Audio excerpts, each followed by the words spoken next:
कहानी दिल की परछाई। शाम के धुंधलके में लिपटा हुआ रुद्रपुर नाम का कस्बा था। यह कस्बा अपनी शांत झील, पुराने पेड़ों और ठंडी हवा के लिए मशहूर था। लेकिन वहाँ एक चीज़ और प्रसिद्ध थी। झील में दिखने वाली परछाइयाँ कभी एक जैसी नहीं रहती। किसी को अपनी खोई हुई चीज़ दिखती, किसी को अपना अतीत और किसी को अपना भविष्य। लेकिन कोई यह नहीं जानता था कि झील में सबसे खास शक्ति दो दिलों की परछाई को जोड़ने की थी। आरोही, जो हमेशा हंसती थी पर अंदर से टूटी थी।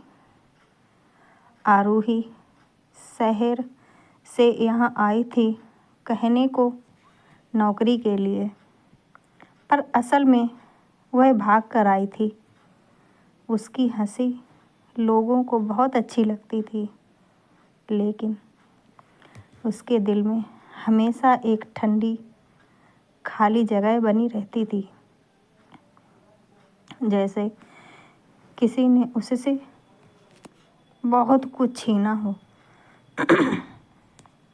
हर शाम वह झील के किनारे बैठती और पानी में अपनी परछाई देखती, पर हमेशा लगता कि उसकी परछाई अधूरी है, जैसे उसका कोई हिस्सा पानी में खो गया हो।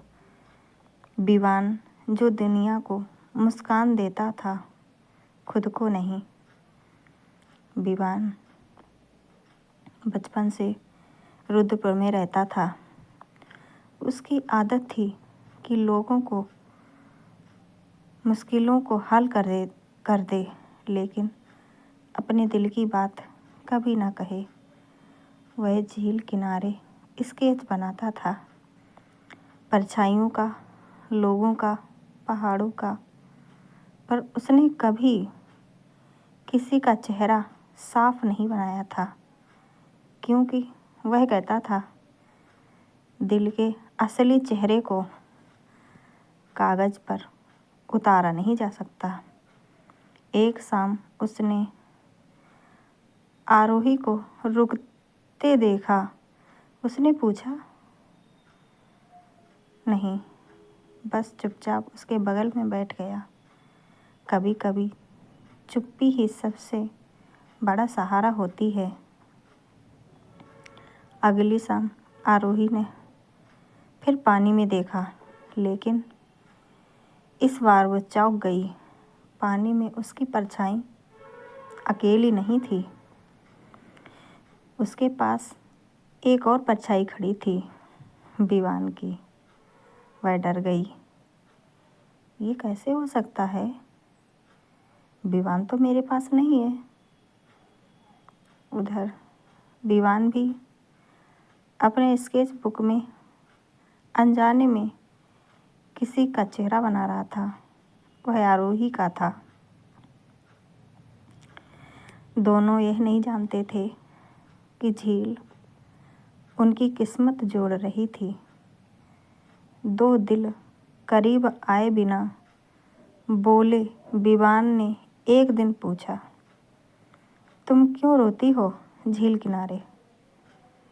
आरोही बोली, क्योंकि लगता है मेरी ज़िंदगी का एक हिस्सा खो गया है और मैं उसे ढूंढ नहीं पा रही। विवान मुस्कुराया, शायद वह हिस्सा तुम्हारे पास लौट कर आने की कोशिश कर रहा है।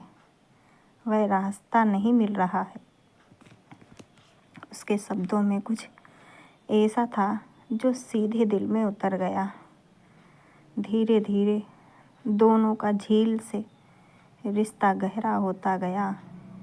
वे एक दूसरे से ज़्यादा झील की परछाइयों से बातें करते थे।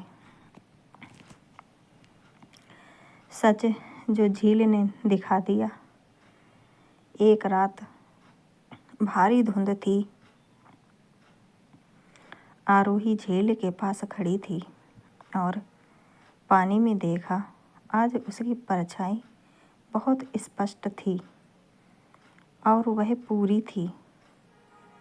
परछाई में वह अकेली नहीं थी।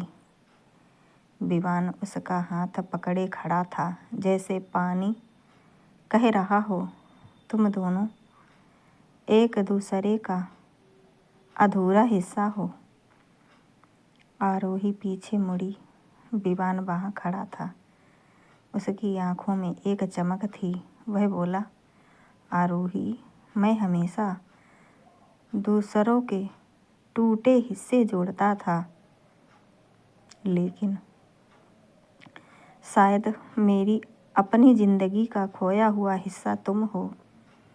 आरोही रो पड़ी, लेकिन इस बार डर से नहीं, बल्कि हल्का महसूस करते हुए। दिल टूटना और जुड़ना। आरोही ने पहली बार स्वीकारा, मैं जिससे भाग कर आई थी वह इंसान मुझे छोड़ गया। मैंने सोचा मुझ में ही कुछ कमी है। विवान ने उसका हाथ थाम लिया। कमी तुम में नहीं थी, किस्मत में था कि तुम्हारे हिस्से की रोशनी किसी और के पास पहुंचनी थी। उन दोनों ने उस रात झील में अपनी परछाइयाँ देखीं। दो परछाइयाँ एक दूसरे से पूरी तरह जुड़ी हुई, जैसे कोई अधूरा चित्र पूरा हो गया हो। परछाइयों का मिलन, दिलों का मिलन। धीरे धीरे आरोही की हंसी सच्ची होने लगी। विवान के स्केच अब अधूरे नहीं रहते थे। वह पहली बार एक पूरा चेहरा बनाता आरोही का। लोग कहते थे, झील ने इन दोनों को मिलाया है, क्योंकि झील उन लोगों की परछाइयाँ जोड़ती है जो दिल से अधूरे हों और एक दूसरे में पूरा होने वाले हों। अंत जो शुरुआत बन गया। एक शाम सूर्यास्त के समय आरोही ने विवान से कहा, मेरी परछाई तुमसे पूरी होती है। विवान मुस्कुराया, और मेरी जिंदगी तुमसे। झील के पानी में उनकी परछाइयाँ एक हो गईं। उस दिन के बाद कभी कोई उनकी परछाइयाँ अलग अलग नहीं देख पाया। और रुद्रपुर की झील आज भी मशहूर है, क्योंकि वहाँ दो आत्माओं की परछाइयाँ हमेशा एक साथ दिखाई देती।